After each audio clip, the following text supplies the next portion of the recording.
जय हिंद दोस्तों, स्वागत है आप सबका अपने YouTube चैनल संदीप क्लास पर। आज की वीडियो में हम लोग देखेंगे 2025 में यूपी ट्रिपल एस सी पेट का जो नोटिफिकेशन आया है उसमें हम लोग देखेंगे किस लेवल की पोस्टें आती हैं, क्या क्या क्वालिफिकेशन है, क्या हमारी एज लिमिट है, कौन सी कैटेगरी की पोस्टें आती हैं, कौन कौन से फॉर्म इसके अंदर भरे जाते हैं और पेट होता क्या है उसकी पूरी जानकारी हम आज इस वीडियो में लेंगे। तो शुरू करते हैं। हम लोग देखते हैं कि पेट क्या होता है और पेट के बारे में हम लोग जो फॉर्म आया है उसके बारे में कुछ चीजें रहती हैं। जैसे पहला अगर कहा जाए कि पेट होता क्या है, अगर पेट के बारे में हम लोग जानकारी ले तो पहला क्या होता है पेट, यानी ये एक तरीके से एक सेंट्रलाइज एक एग्जाम बना दिया गया है कि जो इसका प्री एग्जाम होगा इसके अंदर कई सारे फॉर्म भरे जाएंगे। यानी जब आप प्री पेट का फॉर्म भर देंगे उसके बाद जब इसका एग्जाम क्वालिफाई कर लेंगे देन उसके बाद में एक परसेंटाइल बनती है और उसके बाद में लेखपाल की, वीडियो की, लोअर पीसीएस की कई सारी जो फॉर्म जो आते हैं वो पेट के अंदर ही आते हैं। तो पेट एक प्री प्राइमरी एग्जाम है। इसमें हम लोग इसका एग्जाम देने के बाद में एक आपका स्कोर कार्ड मिलेगा। स्कोर कार्ड मिलने के बाद में परसेंटाइल बनेंगे और कई सारे फॉर्म आएंगे, तो उससे क्राइटेरिया बनाया जाएगा कि आपका इतने स्कोर से ये फॉर्म भर सकते हैं या नहीं भर सकते हैं। तो पेट एक प्री एग्जाम है। उसके बाद में इस बार क्यों देना चाहिए, बहुत सारे बच्चे ऐसे हैं जो 2-3 बार एग्जाम दिया है पेट का 2021, 22, 23 का एग्जाम दिया है बट कुछ पोस्टें नहीं आई हैं। बट इस बार भी इनको फॉर्म जो बच्चे भर रहे थे, जिन्होंने छोड़ दिया था, उनको फॉर्म भरना चाहिए क्योंकि कुछ सारी ऐसी पोस्टें आती हैं जो पेट के अंदर ही आती है। जैसे लेखपाल की कुछ पोस्टें आने वाली हैं वो भी पेट के अंदर आएंगी। जूनियर असिस्टेंट की जो फॉर्म आते हैं वो भी पेट के अंदर, उसमें भी क्वालिफिकेशन मांगते हैं। लोअर पीसीएस की पोस्टें आती हैं वो भी पेट के अंदर ही आती है। तो इस बार फॉर्म भर देना चाहिए और इसका एग्जाम सही तरीके से देना चाहिए। इस बार हो सकता है कई सारी लेखपाल की पोस्टें आने वाली, वीडियो की पोस्टें आने वाली हैं और असिस्टेंट की पोस्टें भी, जूनियर असिस्टेंट की पोस्टें आने वाली हैं। तो इस बार फॉर्म भर देना चाहिए और अपना एक स्कोर बना लो। उसके बाद में इसके थ्रू जो भी एग्जाम है उनमें आप मेंस में बैठ सकते हैं। फिर कौन पेट का एग्जाम दे सकता है, अगर ये कहा जाए कि पेट का एग्जाम के लिए क्वालिफिकेशन हम लोग देखते हैं तो पेट के एग्जाम की जो क्वालिफिकेशन है कि आप मिनिमम जो है 10 लेवल तक की, 12 लेवल तक की, यानी अगर 10th पास है, ठीक है, 1 जुलाई तक की, तो उसके बाद में आप फॉर्म भर सकते हैं और इसका एग्जाम दे सकते हैं। 12th में भी जो है वो आप इसका फॉर्म जब अगर पास आउट है, मिनिमम क्वालिफिकेशन अगर मानी जाए, कुछ पोस्टों में 10th है, कुछ पोस्टों में 12th है, तो जो 12th वाले बच्चे हैं उनके पास सुनहरा मौका है कि ये फॉर्म भर दें। इनमें ग्रेजुएशन जब आप तक करते रहोगे उससे पहले ये फॉर्म जो है अगर आप सही तरीके से एग्जाम देते हो, कुछ पोस्टें आ जाती हैं तो आप अपनी जॉब ले सकते हो। फिर कहा जाए किस लेवल की इसमें जो जॉब आती हैं, ये जो है कोई जो पेट का एग्जाम है इसमें सी लेवल की पोस्टें आती हैं। अगर हिंदी में कहा कि समूह जो गा की पोस्टें होती हैं वो इसके अंदर में आती हैं। तो पेट एग्जाम इस बार देना चाहिए। जो फॉर्म एग्जाम नहीं दे रहे थे वो इस बार फॉर्म भरे और पेट का एग्जाम दे अपना। हो सकता है कई सारी पोस्टें आने वाली हैं आने वाले सालों में, तो पेट का फॉर्म भरना जरूरी है। फिर हम लोग देखते हैं कि इसका एप्लीकेशन जो है वो किस प्रकार कर सकते हैं। इसमें जो एप्लीकेशन होगा वो सिर्फ ऑनलाइन होगा, ऑनलाइन एग्जाम भरे जाएंगे। ऑफलाइन या किसी अन्य तरीके से अगर फॉर्म सबमिट करते हो तो आपका फॉर्म मान्य नहीं होगा। फोटो जो है इस बार एक दे दिया गया है कि फोटो की जो क्राइटेरिया है वो 6 मंथ के अंदर में होनी चाहिए, ठीक है। 6 मंथ पुरानी नहीं होनी चाहिए। कुछ लोग जो होते हैं बहुत पुरानी इमेज यूज कर लेते हैं बट जब उनका एडमिट कार्ड या कोई एंट्री होती है तब उसमें दिक्कत होती है। तो जिनके पास फोटो ना हो वो 6 महीने या 6 महीने के पहले फोटो खिंचा करके फॉर्म भरा है। फिर अगर कहा जाए कि अगर इसमें क्या है, अगर आप फॉर्म भरते हो, फॉर्म भरते समय कुछ गलतियां हो जाती हैं तो उस फॉर्म भरने में कुछ संशोधन होते हैं। अगर हम मानते हैं कि जैसे हम लोग देखते हैं कि जब ये जो फॉर्म भरने की जो डेट है वो विज्ञापन के प्रकाशन की 2 मई 2025 को आया था। उसके बाद में जैसे हम लोग देखें कि आवेदन जो शुल्क जमा करने की जो प्रारंभिक तिथि है यानी 14 तारीख से, यानी आज से है, 14 तारीख से फॉर्म भरना शुरू हो गए हैं। आज से आप फॉर्म भरिए, उसके बारे में देखिए और भरना शुरू कर दिए। उसके बाद में जब कहा जाए कि ऑनलाइन जो है उसकी जो लास्ट डेट है वो 17 जून को है, यानी 17 जून तक की ये फॉर्म भरे जाएंगे। अब 17 जून तक की फॉर्म भरने के बाद में अब अगर आपका फॉर्म भरने में कोई गलती हो जाती है तब ये आता है कि संशोधन का, यहाँ पर संशोधन की जो डेट लिखी गई है वो जो संशोधन की डेट लिखी गई है वो 26 जून तक की आप इसको कर सकते हो। 26 जून तक की अगर आपको कोई गलती हो जाती है तो उसको दोबारा भर सकते हो, बट कोशिश करिए कि आपसे कोई फॉर्म भरने में गलती ना हो, तो संशोधन का ही काम आए ना। फिर क्या कहा जाता है कि इसमें एक क्राइटेरिया पूछा गया कि किस एज वाले फॉर्म भर सकते हैं। तो 1 जुलाई 2025 तक की जो न्यूनतम अगर एज आपकी 18 साल है, अगर 18 साल पूरी कर लेते हैं तो आप फॉर्म भर सकते हैं। अगर ये कहा जाए कि मैक्सिमम एज है वो 40 साल से ज्यादा नहीं होनी चाहिए, न्यूनतम 18 साल और मैक्सिमम 40 साल से ऊपर 1 जुलाई से नहीं होनी चाहिए, ठीक है, तो आप फॉर्म भर सकते हो। अब हम लोग देखते हैं कि जैसे अगर कहा जाए कि इसमें दिया कि आरंभ की जो डेट है वो 14 मई आज से शुरू हुए हैं और 17 जून तक की शुरू होगा।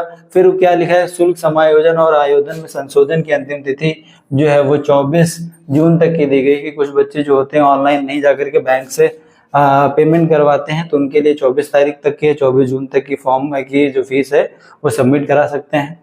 आगे हम लोग देखते हैं कि जैसे इसमें आवेदन करने वाले अभ्यर्थी के लिए आवश्यक सूचना ये दी गई, कुछ जो चीजें हैं वो पहला क्या है कि इस विज्ञापन के अंदर आवेदन करने तो ऑनलाइन पद्धति में, जैसे इसमें कहा जाए कि upssped.government.in की जो साइट है उस पर आप फॉर्म भर सकते हैं। और अभ्यर्थी को प्रारंभिक अर्हता परीक्षा 2025 के अंतर्गत केवल एक ही आवेदन करना होगा। बहुत सारे बच्चे जो होते हैं एक से ज्यादा फॉर्म भर देते हैं या एक में गलती हो जाती है दोबारा फॉर्म भर देते हैं, तो उनके फॉर्म सारे के सारे रिजेक्ट हो जाएंगे। अगर आप जो है अगर एक ही जो है साइट, एक ही फॉर्म भरना है, एक ही आवेदन करना है, उससे अधिक आवेदन नहीं करना है। अगर उसमें कोई गलती हो जाती है तो आप 26 जून तक की आप उसमें संशोधन करिएगा, बट एक से ज्यादा अगर फॉर्म भर सकते हो तो हो सकता है कि आपके दोनों फॉर्म रिजेक्ट हो जाए, ठीक है। फिर क्या कहा गया है कि जैसे कि ऑनलाइन जो है वो पत्र भरने की प्रक्रिया क्या किस प्रकार है। आप जब फॉर्म भरेंगे तब क्या कहा जाता है कि आवेदन पत्र भरने की प्रक्रिया निम्नलिखित में 5 भागों में विभाजित किया गया है। पहला कि अभ्यर्थी का पंजीकरण जो कैंडिडेट रजिस्ट्रेशन करेगा अपना, फिर उसके बाद में फोटो और सिग्नेचर जो है वो उसमें भरना पड़ेगा। आपका जो फॉर्म करते हैं, जो फॉर्म के जो शेष विवरण है उसका भरा जाएगा, जैसे आप कैंडिडेट नाम, डेट ऑफ बर्थ, ठीक, और मोबाइल नंबर वगैरह डालेंगे। उसके बाद में फोटो सिग्नेचर आपका पड़ेगा, देन उसके बाद में क्वालिफिकेशन पड़ेगी आपका और आपकी एड्रेस पड़ेगा। फिर उसके बाद में जब आएगा 4th लेवल जो दिया गया, फीस भुगतान कर दिया जाएगा और फॉर्म सबमिट कर दिया जाएगा। जब फीस पेमेंट कर देंगे देन उसके बाद में फॉर्म आपका सबमिट हो जाएगा। जब फॉर्म सबमिट हो जाता है तो आगे कोई दिक्कत कभी भी ना आए उसके लिए आप लोग जो है उसका प्रिंट आउट निकाल लीजिएगा। यानी जब प्रिंट आउट निकाल लेंगे, प्रिंट आउट निकाल के रख लेंगे, अगर फ्यूचर में कोई प्रॉब्लम आती है तो आपके पास फॉर्म का प्रिंट आउट रहेगा तो उससे प्रॉब्लम सॉर्ट आउट हो जाएंगे। अब हम लोग देखते हैं कि जब आप फॉर्म भरोगे तो उसकी फीस कुछ लगेगी, यानी जो रिजर्व है उनके लिए 185 रुपये पड़ेगा और अन्य पिछड़ा जो वर्ग है वो EWS वो पड़ेगा 185 यानी, और SC और ST दोनों के लिए 95 रुपीज पड़ेगा।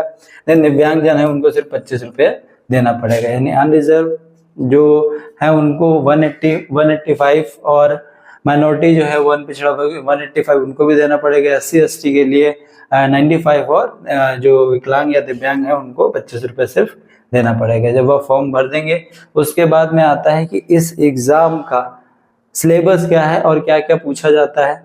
तो सिलेबस में हम लोग देखते हैं कि सबसे पहले 5 नंबर की जो है वो 5 नंबर की हिस्ट्री पूछी जाएगी, ठीक है। जैसे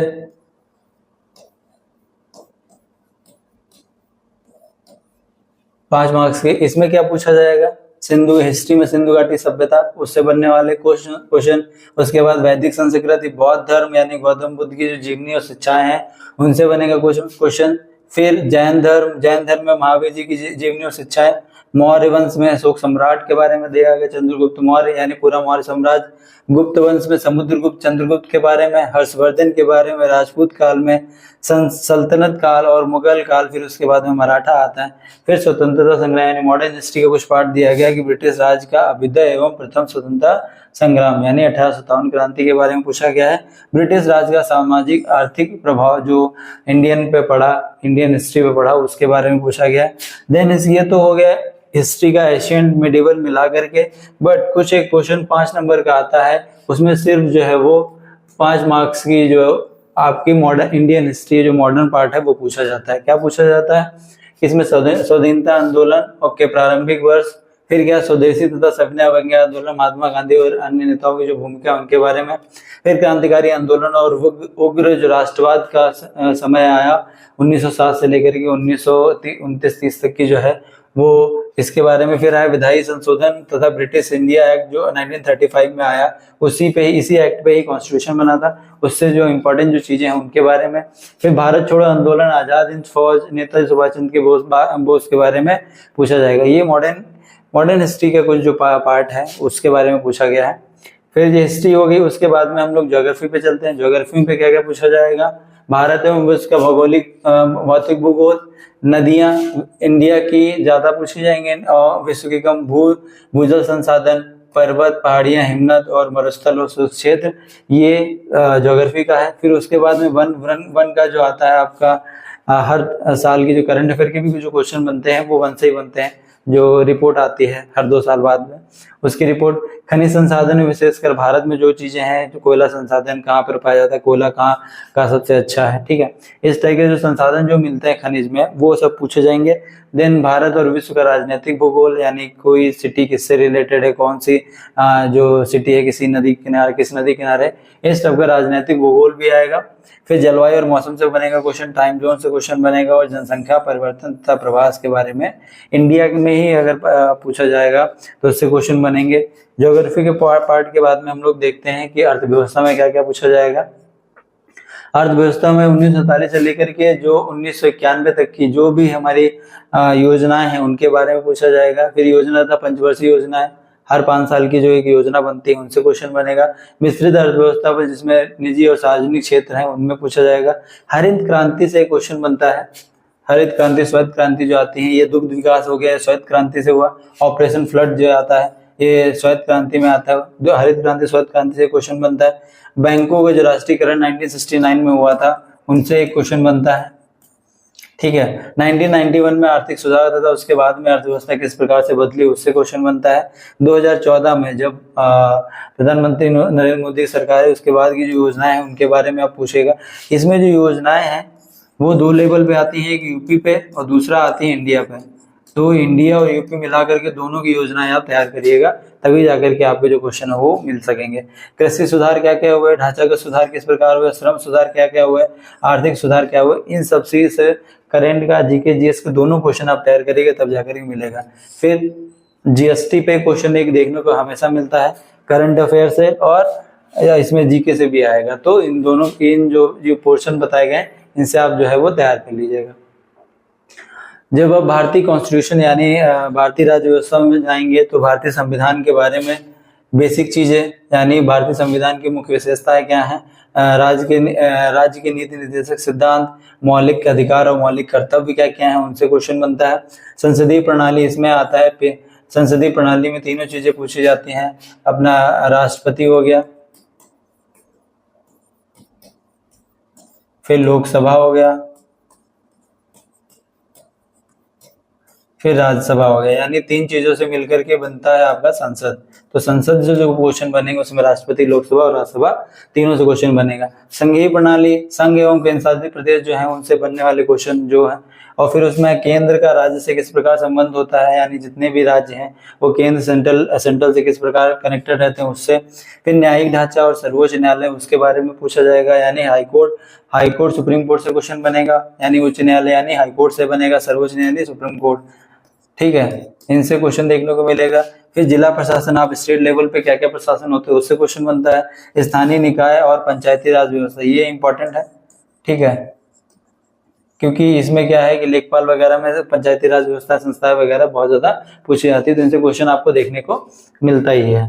फिर आगे हम लोग देखते हैं कि जब सामान्य विज्ञान की बात आती है तो सामान्य विज्ञान में क्या रहता है कि इसमें 3 चीजें लिखी हुई हैं कि भौतिक विज्ञान, रसायन विज्ञान और जीव विज्ञान, यानी फिजिक्स, केमिस्ट्री और बायो। बट इनका सिलेबस जो है वो थोड़ा सा ज्यादा है, ठीक है, बट इनका पर्टिकुलरली एक लिमिटेड सिलेबस भी है। यानी साइंस का एक ये कहा जाए कि मैक्सिमम जो है बायो से क्वेश्चन बनते हैं, यानी अगर 60% बायो से बने या 40% बायो से क्वेश्चन देखने को मिलते हैं, देन उसके बाद में 30% जो है वो हमारा फिजिक्स और केमिस्ट्री से देखने को मिलता है। उसमें भी 40% हमारा, अगर कहते हैं कि 40% फिजिक्स का, सिर्फ 20% केमिस्ट्री का पूछा जाता है, तो आप ये जो है उसको तैयार कर सकते हैं। देन उसके बाद में हम लोग मैथ्स पे आते हैं। मैथ्स में क्या पूछा जाता है? मैथ्स में जैसे पूर्ण संख्या, भिन्न और दशमलव के जो क्वेश्चन बनते हैं, परसेंटेज, ये पूछा कितने जाता है? जो जो अभी बताया मैंने वो 5-5 मार्क्स के हैं। ठीक है, 5-5 मार्क्स के क्वेश्चन देखने को मिलते हैं। उसमें क्या है, साधारण अंकगणितीय समीकरण है, इनसे भी पूछा जाता है क्वेश्चन। वर्ग और वर्गमूल से, घातांक और घात से, एंड एवरेज से क्वेश्चन देखने को मिलता है। ये 5 नंबर के क्वेश्चन होंगे। उसमें से आपको ये सिंपल जो अर्थमेटिक है, एलिमेंट्री अर्थमेटिक है, उससे क्वेश्चन बनते हैं। देन उसके बाद में हम लोग सामान्य हिंदी से भी 5 क्वेश्चन पूछे जाते हैं, जिनमें क्या क्या पूछा जाएगा? संधि से क्वेश्चन पूछा जाएगा, विलोम शब्द, पर्यायवाची से एक शब्द मिलेगा, वाक्यांशों के लिए एक शब्द यानी वन वर्ड सब्स्टिट्यूशन जो हिंदी में आता है वो मिलेगा, लिंग के लिए समग्र शुद्ध भिन्नात्मक अर्थ शब्द होते हैं, मुहावरे, लोकोक्तियां, सामान्य, अशुद्धियां और लेखक और रचनाएं, इन सबसे एक एक क्वेश्चन देखने को मिलता है। ये पूछा किसमें जाएगा? सिर्फ 5 मार्क्स में। 5 मार्क्स में ये सामान्य हिंदी आएगी। सामान्य हिंदी के बाद में सामान्य इंग्लिश, इसमें कुछ क्वेश्चन पूछे जाते हैं, जैसे ट्रांसलेट के लिए, और ये एक आपको गद्यांश दे दी जाएगा, उसमें 2 या 3 क्वेश्चन जो होंगे वो छांटने पड़ेंगे। ठीक है, इंग्लिश और हिंदी हो गई। उसके बाद में हम लोग देखते हैं कि जो जनरल अवेयरनेस आती है उसमें क्या क्या आता है, आपकी करंट अफेयर, उसमें क्या क्या रहता है कि भारतीय जो जीके पूछा जाएगा, ये जीएस नहीं है, जो स्टैटिक जीके कहते हैं। भारत और भारत के पड़ोसी देश और राजधानी मुद्रा से क्वेश्चन बनता है। भारत के राज्य तथा केंद्र शासित प्रदेश से क्वेश्चन देखने को मिलेगा। भारतीय संसद, राज्यसभा, लोकसभा और विधानसभा, विधान परिषद से एक नया क्वेश्चन बनता है। राष्ट्रीय और अंतर्राष्ट्रीय जो दिवस मनाए जाते हैं उनका, विश्व और संगठन, उनके मुख्यालय और पर्यटन स्थल जो इंडिया में है उनके बारे में, भारतीय कला और संस्कृति उनके बारे में बनता है। भारत एवं विश्व के खेल जो है उनसे क्वेश्चन बनता है। और ये जो इम्पोर्टेंट है कि भारत में जो अनुसंधान संगठन या अनुसंधान संस्थान है उनसे क्वेश्चन देखने को मिलता है। कोई प्रसिद्ध पुस्तक होगी और उसके लेखक के बारे में पूछा जाएगा। पुरस्कार विजेताओं जो जल्दी मिलेगा, और जलवायु परिवर्तन और पर्यावरण से भी क्वेश्चन एक देखने को मिलता है। ठीक है, फिर हम लोग देखते हैं कि अगला सिलेबस क्या है, कि जैसे अगर इसमें 10-10 नंबर के आता है अपठित गद्यांश और विवेचन के लिए, जो 2 5-5 नंबर के आएंगे, यानी टोटल जो है वो 10 नंबर का आएगा। फिर ग्राफ की व्याख्या, इसमें डीआई आएगा, मैथ्स का ये पार्ट है। ठीक, इसमें डीआई पूछा जाता है। और इसमें जो है तालिका यानी सारणी जो है, सारणी के क्वेश्चन 10 नंबर के देखने को मिलते हैं, तो इससे आप स्कोर अच्छा खासा करते हैं। तो यानी यूपी ट्रिपल एससी जो पेट का एग्जाम है उसके बारे में हम लोग देखते हैं कि हमको ये एग्जाम देना है, इस बार फॉर्म भरना है। इससे कुछ जो पोस्टें आने वाली हैं वो पोस्टें इसके अंडर में ही आनी है, तो ये फॉर्म भर देंगे तो आपका एक स्कोर सेफ मिल जाएगा। उसके बाद में जो एग्जाम होंगे उनके मेंस में आप बैठ सकते हैं। तो अगर आपको ये वीडियो अच्छा लगा तो इस वीडियो को लाइक कर दीजिएगा, हमारे चैनल को सब्सक्राइब कर दीजिएगा। इसी के साथ जय हिंद, जय भारत।